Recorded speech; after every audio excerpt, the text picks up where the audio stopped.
Welcome to the podcast. We have Alli here with us. We have a special guest. I'm going to call you a special guest, Jonaed, because like you've been here before. But welcome y'all. Alli, first off, where have you been, man? What's been going on?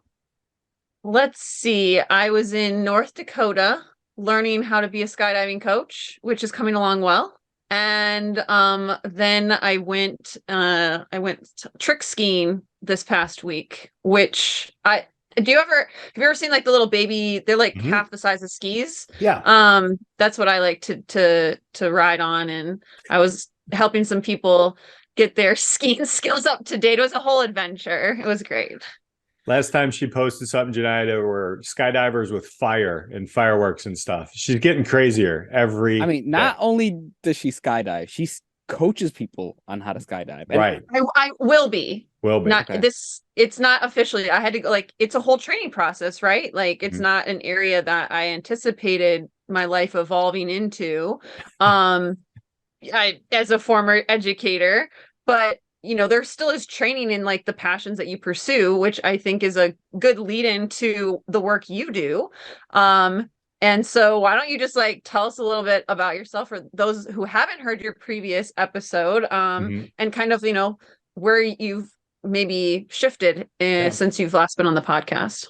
yeah, so my name is Jonaed Iqbal. I'm the founder of NoDegree.com and host of the No Degree podcast, where I interview people without college degrees and have them share their stories. I mean, it's been a long road. I think it's been over 8 years of working on No Degree. I actually started a job this week, so that's cool. And it's one of those things that I could go around and get funding, but honestly, I prefer to self-fund it just so that I can stay true to the mission. And it's been really interesting because every year that passes, I get more and more traction, right? Like Mhm. more and more companies are focusing on skills. There's more and more evidence to show that skills are the way to go, and college degrees are becoming less and less relevant. So there's so much change. And then, like, I was thinking about this in 2014, and like some people thought I was crazy, or they'd be like, yeah, okay, that's a good idea, but not really much to it. Now you get people like, wow, this is like, you're really ahead, you're doing a lot. And I've gotten so much insight. So I've done over 450 resumes for people Wow. of all backgrounds. And each resume I do, I learn a lot more about that person's career, that person's passion. So it's been interesting. I started a Twitter account, so I grew that to like 9K plus followers, and now I'm expanding to other platforms like LinkedIn. I'm almost at 40,000, but Twitter is like another medium, and then TikTok. So it's one of those things that to get the message out there, you have to try different platforms. Yeah. And said that I do have the LinkedIn in a good state that allows me to do that. Kind of where we want to dive into. And I think it's very interesting to see your path. I mean, we crossed paths, I don't know, three years ago or so, right in the middle of the pandemic. We were all hopeful that a lot was going to change. I think some changed, but now we have this AI thing. And then we just came off a little bit of a mini series there around AI and how it actually is calling out curriculum, calling out the way we teach, especially at the secondary level and post-secondary level. Before we jump into kind of asking you a few questions, one thing that I did notice today in our school, we did have some colleges come in, and it was interesting because, you see them starting to change slowly, but no one mentioned the three letters I'm always looking for is ROI. No one said return on investment yet. I don't know if it's coming. But we have this AI piece, and then we also have these skills and the things that you're talking about, putting things out there, trying different things. I don't think AI will ever jump out of an airplane. So Alli, you're safe. Where do we go? Like, Jonaed, like, so, Yeah. From our last conversation, we were talking about, some of the skill sets that'll get you there. But now we have something with AI. Like, how is this affecting things? I just wanted to start there with a big, gigantic open question, and then we'll dig in. It's accelerating a lot of things and it's making things a lot more accessible.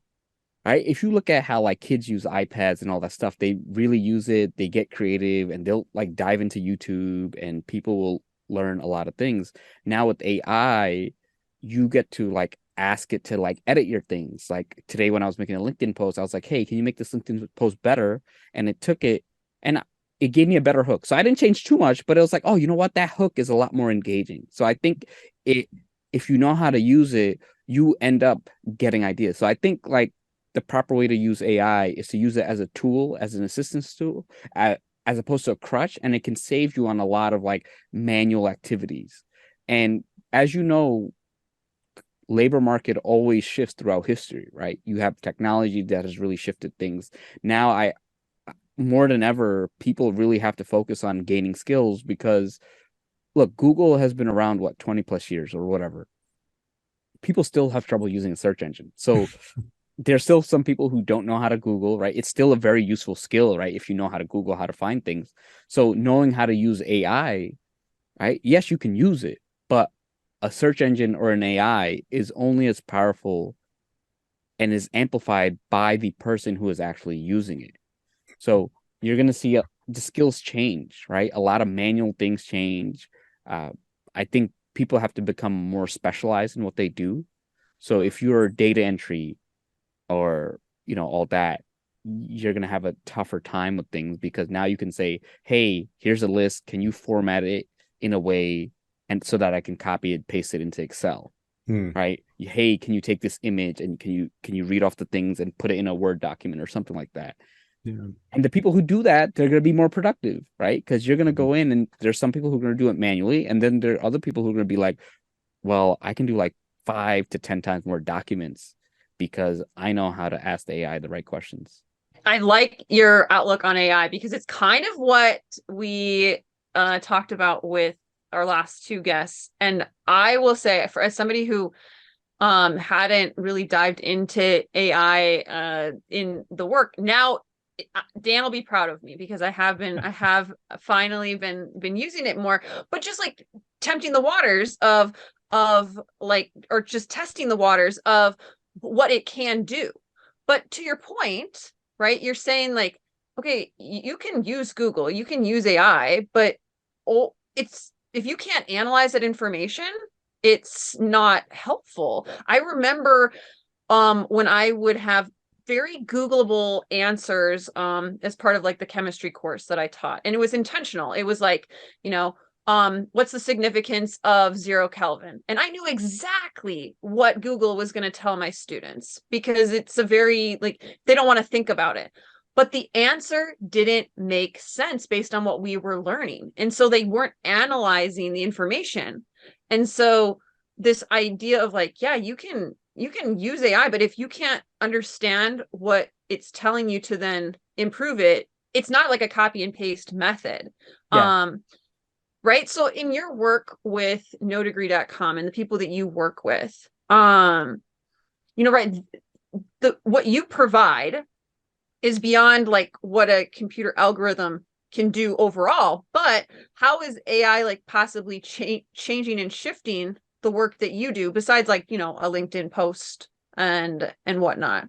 Yeah, I mean, for me, it's just giving me ideas, and now I can actually generate more content. So one of the things that I'm going to do is I'm on a lot of podcasts, I'm on a lot of live streams. So now what I'm going to do is I'm going to take the transcript, we're going to build something, nothing crazy. We're going to use the OpenAI API. So I'll get the transcript. I think Descript does the transcript. Then you have to use the OpenAI API, and then you have to break it up into chunks because it has limited number of characters. And then you have to take, hey, summarize this. And then now I have a summary. So now I can have these podcasts that are only audio form. Now I can generate more content. So it's more about being creative. So just realize that the work is still there. It's just now, before would I have to pay someone more hours, now that person can crank out more articles. Now it's more editing as opposed to like summarizing and thinking, because the summary is sort of there. So that's one aspect where I'm going to use AI. The other thing is some of my clients have used it in their resumes, because resume writing is a very specific form of writing. So they'll be like, hey, how do I say this in a statement format? And so that's been helping them. In my work, I'm just really looking at more careers. So what careers are impacted and going to be hurt, and what careers are going to be changed, and just starting those discussions. I think there was a law firm that actually sued. There was an AI lawyer. It's called Do Not Pay. The guy got sued, but I do think like it's going to make certain things more accessible. It's going to really change industries, because now you have these lawyers who are making 800, whatever, crazy amounts of money, millions of dollars, and a lot of people don't have access to them. So now it's some of the work is going to be changing, because now you have a whole database of that could study case law and all that stuff. Now, again, instead of having a lawyer, you need 10 hours of a lawyer, maybe you need 2. Hey, I've already built a case. Can you just edit this? And they're going to have to be more competitive. I also think for people who don't have access to some things like legal services, hey, you have a public defender that can't look at your case, and you do all your stuff, and you have to kind of defend yourself, and you just give it to the public defender, or you just go represent yourself and probably have a better shot. So it's like all these interesting use cases where it's going to impact. And now it's like you're going to get people who like specialize in this. And I think, again, people who are creative, who put themselves out there, who experiment, they're going to be the ones that win. And there are going to be new fields created. I'm looking at curriculum in any, like, I would say secondary, because again, that's where we are, or even post-secondary. I want to grab your thoughts on this, but let me preface this question with, I feel like when social media came through, we dropped the ball. We didn't really guide people through it. Not that we should guide people through it, but we should have like some sort of playground where it can be monitored and help people understand it. I feel like even like Google, right? Like mastering Google searches, people have to do that on their own. We didn't do that in formalized education. Not that that's the answer for everything and it will all work. Yeah. Where do we stand with AI? Because I'm going to say with me, what I would love to see is a way that we teach people to become curious again with AI, and call it like an AI class or an AI curriculum or something like that, and just let them go. This was kind of prefaced by something like Dan put out there on a previous episode, Alli. Like, you start a class out, the kid comes up, you type out your day is on AI, go. What do we do? How do we break it? What are your thoughts on something like that? Not that it's going to fix everything and teach everybody, because we know that just doesn't work that way, but bringing it into maybe some of our educational places where even more people have access, and giving them the time in a day to play. I think that's really important. I think it's going to take time for school districts, because school districts and colleges just move so slow. So here's the thing. A lot of what schools are shaped by are college admissions. It's just reality. I've known a lot of parents, a lot of teachers who could not even talk about alternative careers, because if a parent found out that, oh, you told my kid to go to a trade school or not go to college or this and that, I'm going to complain, that teacher's going to get in trouble. So a lot of teachers don't even discuss those things. So now the other thing is colleges, they're very slow to respond, right? They're always threatened by these things. Like remote learning has really changed things. Boot camps has really changed things and all that. So I think some schools will adapt, but I do think that a lot of kids are just going to learn on YouTube, right? They're going to learn through social media. They're going to follow these people who are doing creative things. And, it's interesting. I think there'll be like a divide, because even among teachers, there's some teachers who still don't know about ChatGPT. I remember like teachers, like they were learning it weeks later. And I think some of them were forced to, because kids were kind of using their answers and all that. And it was like, what is this kid who's never been able to how do you write this phenomenal essay? So I think they're going to really focus on changing the curriculum. I don't necessarily think it's going to be embraced so quickly. And then colleges, like, it's really changing things, because it's passing, like, it's getting like a B in like a master's level class. And then it really has questions like, what is the value of this class? Like, how do you go about teaching it in a way that thinks? Because look, I know a lot of accounting programs. Like when I went, like, I know the accounting program, the kids would just use test banks, so that's like, it was like, what are you teaching these kids who really don't know the field?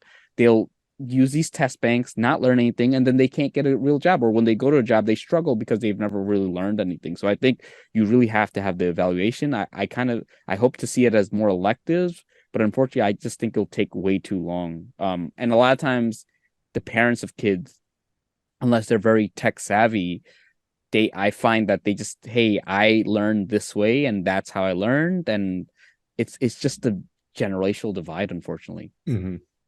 So then what opportunity is there for parents who want to, and school districts and colleges, to take advantage, and maybe this isn't for colleges and schools if they want to stay like in the traditional model, but like what opportunity is there then to push into a no degree, pathway, right? So your work and others, right? Like what opportunity is there to kind of, I just don't think change is going to happen unless more parents and students push back on the traditional model. Mm-hmm. So then like what opportunity you see with the type of work that you do, right? To kind of be like, look, this is what we should really be focusing on. I don't think parents are going to push back, because there's still some parents who are still, what is the first thing? Oh, I'm going to have kids. Oh, I'm going to say for the college education. That's like the first thing all parents say. Like they'll talk about how college is crazy expensive. Hey, I'm saving up for my kids' college education. So I think there's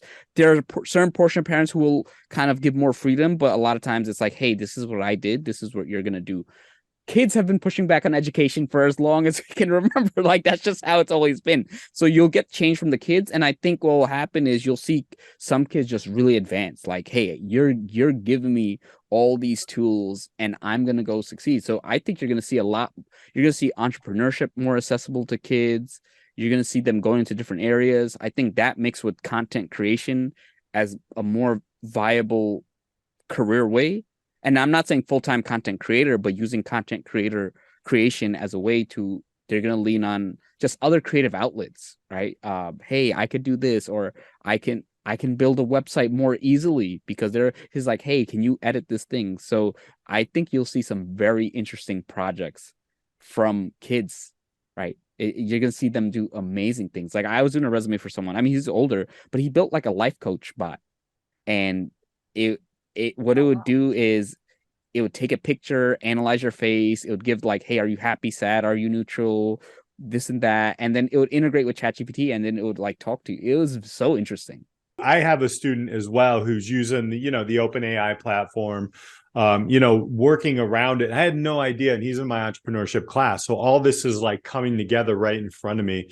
You are exactly right, Jonaed, because when I'm talking to students, I'm encouraging them. I'm like, this is your assistant. And like, Dan Bevan said, right? Like, this is your Jarvis to Tony Stark, right? Like, let's go. And I'm encouraging students to do that. There's two types of pushback that I see. Number one, on the system itself, right? There's students who feel still trapped inside the system. And what I try to do is to try to open their minds, even if they're in this box, like how crazy can we get in here, right? Without, breaking the law, let's have some fun. And then, on the next level, a lot of students, I think the bigger pushback is the cash. Like we had students today, I've never heard them do this with there were four four-year universities, prominent university representatives in front of them, and said, can I transfer my credits from community college to your, like that was asked more than once. So I see those things pushing back. So with all that being said, and that divide actually scares me. Like when you said there are going to be people going deeper, is this, I think there's a fear of, is there going to be a deeper divide? And what does that look like? And then kind of back that up with what are the skills that we need everybody to take on here? Yeah, I do think there's going to be a divide because this just makes it so much more accessible, right? So the people who embrace it will go really far. And then some people who don't embrace it, and what will happen is someone will be like, hey, can you write a college essay for me? And the kid's going to go ChatGPT, boom, pump up. Hey, that's $50. And, the kid made it in like 10 minutes type thing. Yeah. So I think like you have to be aware, and I'm not saying there's not value in that kid making that, because you have to prompt it a certain way. You have to know what you're doing. And that does require some things. But I also think people should know, hey, how these things are working, because a lot of people don't share the tools that they use, right? You'll think that they're doing XYZ, and a lot of times people hide it.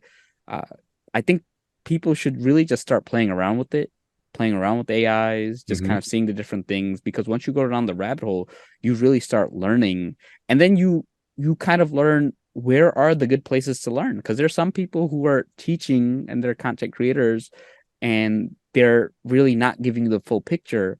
Whereas once you start learning a little more, oh, this person, Peter, knows what he's talking about. Peter is sharing these things, and Peter is very credible. And the other thing is there's going to be competition of AIs. Now, once ChatGPT launched, now there's it's a Microsoft now, Google's whatever doing their things. There's Notion AI, Slack AI. There's Salesforce, everybody's just throwing AI. And now the other thing is, let me tell you, it's a buzzword too. Yeah. Because AI has been used a lot of times, and sometimes it wasn't AI, it was just a filtering thing. AI is a self-learning thing that's a back and forth, is an iterative process. And then there'll be different AIs. Some AIs, you're going to see ChatGPT is pretty politically neutral, but if you could have a politically charged AI that could give you, remember, a lot of times you ask it for sources and the sources are all fake. ChatGPT has done a good job, and a lot of people have to realize that it's a language model. It's not necessarily everything facts. There's sometimes that it'll get some math problems wrong. So you still have to have the base knowledge to understand, is this information being fed right? Can I verify it in some ways, depending on what you're doing? So it's it should not be where the source, right? It's not the ultimate truth, the encyclopedia or something like that.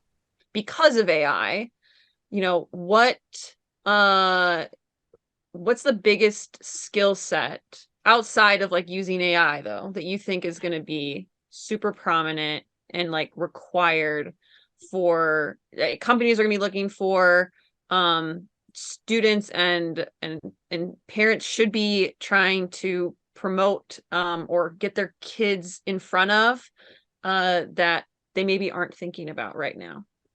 Two things. I think learning, right? The ability to learn new things. I think schools have always been trying to do it, and it's tough when it's hey, we're held to the standard of this test taking ability and all that. And it sucks because I know a lot of teachers want to do more, but then there's administration, there's parents, there's, oh, how many kids did we get into college? How many kids did we get into XYZ? So I think it'll be back to that, that learning, that curiosity. I'll see more of the trend in that direction. I do think the most important thing of anything, I don't think that companies are going to look for it, but a company will be attracted to someone who has those skills. So what I mean by that is I think self-awareness will be an even bigger skill, because you have to know, what are your strengths? What are your weaknesses?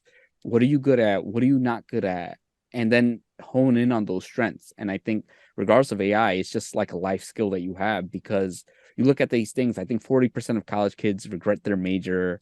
I think only 40% end up working in the major of their choice. Now you have much more tools that you have to be able to discover yourself, because especially when you have these lifelong commitments. I do also think another skill is the ability to pivot. You have to be able to pivot, right? Some industries just change overnight. Hey, you used to be a content writer. Now you're not going to get paid X amount. You may decrease, or you have to produce more, or you have to figure out how to adapt. You have to figure out how to use it in different niche cases. You have to be smarter with it. I was talking to someone who has an AI company, and he was saying that his company became viable because there was so much progress in AI that normally it would cost $50,000 to train an AI, and now to do a specific task, now it costs a few thousand. And then the other thing is ChatGPT, again, is a starting point. There are some things that there are specific use cases that it's not as good for. When people program, they still have to be a competent programmer to know, hey, here's how I can optimize the code, but it'll save me hours of manual thinking to get to this point. So I think people will be able to work on more advanced and specialized things. And I think you'll see specialized AIs. Hey, this is a AI specifically for medical diagnosis. This is an AI that's a personally injury AI, right? That's going to be or hey, this is a AI for criminal defense. This is an AI for patent attorneys and all that stuff. So I think you'll see the rise of that. Uzair, who we talked to before this, his previous company actually is now back in action because of the amount of data that AI can actually pull. So That just happened, Alli. So I know we haven't chatted about that, but that's interesting to see those things when you have massive amounts of data and where AI can really just knock it out of the park. And like you said, go from $50,000 to $1,000. So I guess I didn't want to ask this question, but I think I think I will, because it does go back to the classic disrupt education piece. But with AI, right? I go back to like the horse and carriage and the Tesla, right? I always go between those two. And in some instances, I feel like in education, we're still teaching students how to tame and feed a horse, when we don't really use the horses anymore for that use, or it's not as prevalent. And this may hurt a little bit, Alli, so I'm sorry, but we have core 4 subjects still, right? Mm-hmm. Math, science, English, history, and I'm talking just in high school. So if you're in middle school or elementary school, don't be mad at me right now. Why do we still have those? I mean, is AI going to eliminate that? Should we eliminate those at this level? What are your thoughts on that, Jonaed? No, I don't think so. Okay. I just think the way that they're taught, and here's the thing. A lot of times the big issue is students can't relate to what they're taught. They're like, why am I reading this book? Why am I doing this? So I think now that hopefully it takes off administrative burden off teachers, because that's the thing, right? It's teaching is one thing, but now there's like all this administration. But I do think it's like, hey, here's how you can here's why math is important in your everyday life. And you got to relate to them where they are. Because what's the common thing? Hey, I wish I learned taxes, budgeting, and all that stuff in high school. And you do learn taxes. You do learn how to do percentages. It's just, you have to relate to it. And I always think about every person who posts that. I was like, why don't you volunteer your time and try to teach a high school kid taxes? And I guarantee you, none of them will pay attention. It's just, you have to like tell them about things that they're closer to, that they can get excited about. Mm-hmm. And I think so not that you have to remove the subject, it's just, you have to bring that, the excitement and how they can be used, because you put things like, there are kids who learn how to program because they want to do good in Minecraft. Mm-hmm. Right. And that's their start. And then later it's there. So you focus on reading. Hey, why do you need to know how to read and convey your ideas? Right. So now you can prompt something to develop copy for a website, mm-hmm. for like something that you pursue. Hey, you want to get donations for your high school wrestling team. Hey, you need some math. You need to organize the money. You need to be able to read. You need to be able to convey. And I think history is just going into looking at history and then look at current events and then be like, hey, this is what happened. These are conflicts. And I think it's just making it more engaging, because mm-hmm. so many people are actually like, think about it. People watch like these Netflix documentaries. People say like the attention span is down. And it's like, no, what happens is things are more competitive. And yes, there's some attention decrease just because they have access to that. But kids are listening, they're watching YouTube videos that are like hour, 2 hours long, right? They're mm-hmm. listening to podcasts, they're doing all these things. And apparently book sales have actually gone up among Gen Z. So it's like more about the curiosity and the learning is there. It's just more, it has to be done a certain way. And teaching and learning has to be a little more advanced. So it's like, hey, you're not teaching for a test. You're teaching for like an outcome. You're teaching for a life skill, right? Yeah. And especially like kids when they're young, like I remember like you learn math because, hey, how do you play with Pokemon cards? Oh, okay, you subtract and all that. But now they're gonna do it, right? It's right. Like stupid, but they're gonna do it and they're gonna grow, and then who knows? I like that because I feel like AI is going to individualize the education, and then you just have like a team around a subject or a couple subjects. I mean, we have a math and construction class that is just flying off the hook because it's awesome. It's applicable.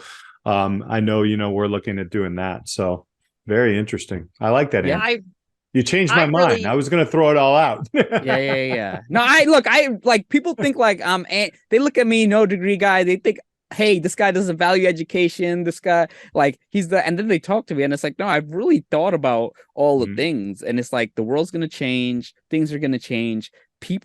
You want to empower people in many different ways, and learning. The fact is, you have to be a lifelong learner. Look, you could get your degree, but fact is, the degrees of 20 years ago are irrelevant, right? You have to keep learning afterwards. You have to keep growing and all that stuff. I like that you didn't throw out the core as a core teacher, but the thing is like, if you had, I'm actually not opposed to the idea of the traditional classes looking differently, because I mean, as a chemistry teacher, physics teacher, I always told my students, like, look, whether or not you remember an atom, whether or not you remember forces and kinematics and this vocabulary, that's irrelevant to me.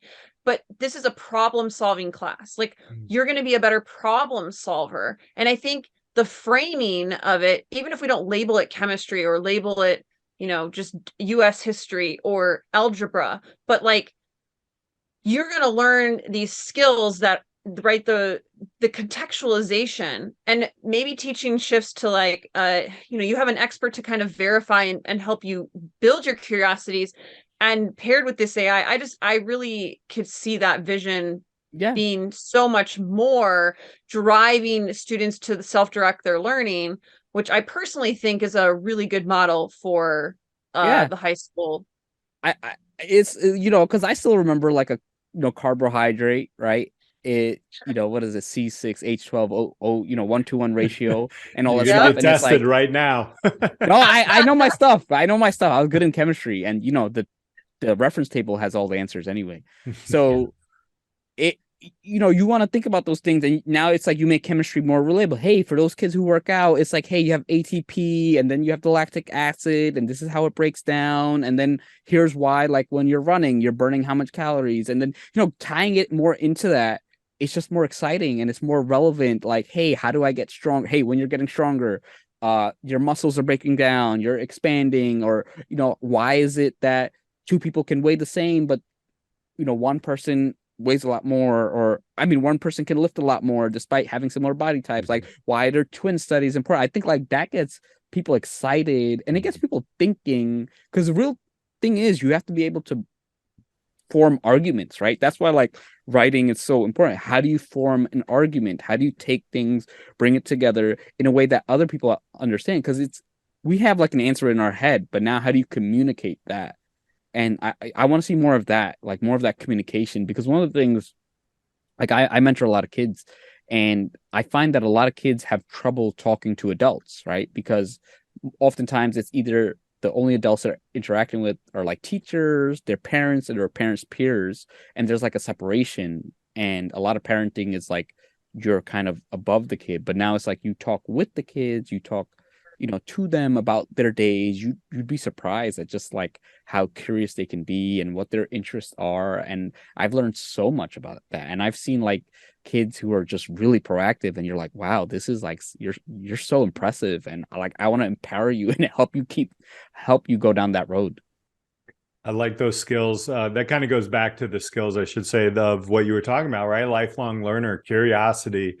Try not to kill that in our system. I think that's what we're trying to change back.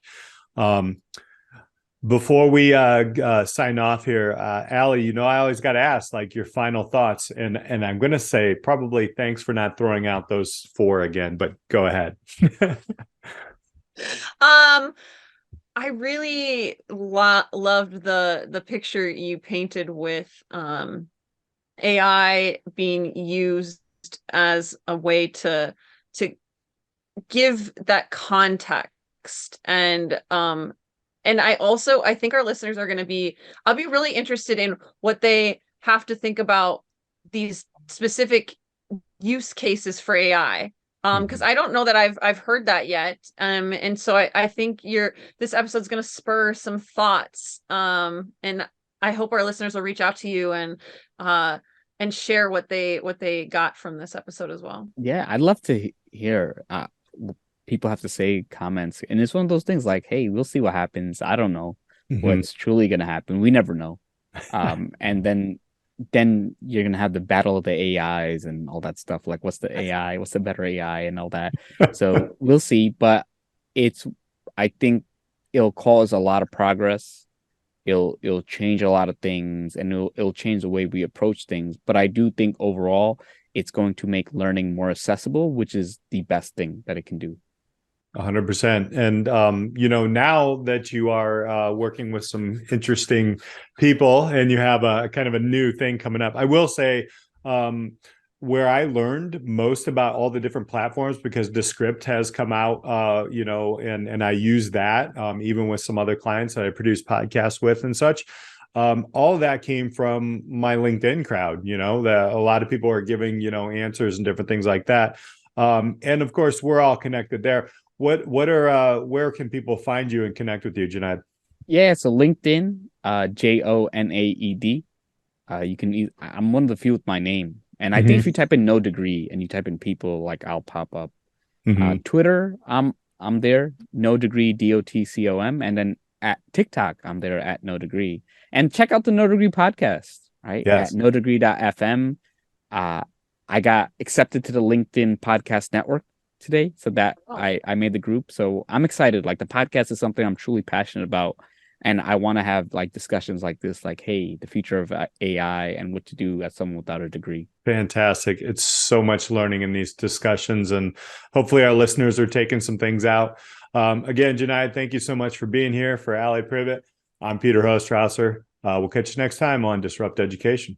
Thank you so much for joining us on this week's episode of the Disrupt Education Podcast. Be sure to like and subscribe so you never miss an episode. Are you ready to disrupt the educational arena you're a part of? For more ways to get involved in the work we do here at Disrupt Education, check us out at disrupteducation.co or find us on LinkedIn at Peter Hostrawser or Alli Privitt. Our mission here is to help facilitate and amplify changes in the educational system through local initiatives and help you scale them into community movements. Our building network of disruptors in education are working to move beyond scores and grades as the only measure for student learning. If your school district, college, campus, or organization is looking for facilitators of this work, reach out on our website or social media. And if you have any thoughts or feedback on this week's episode or any episode, we'd love to hear from you.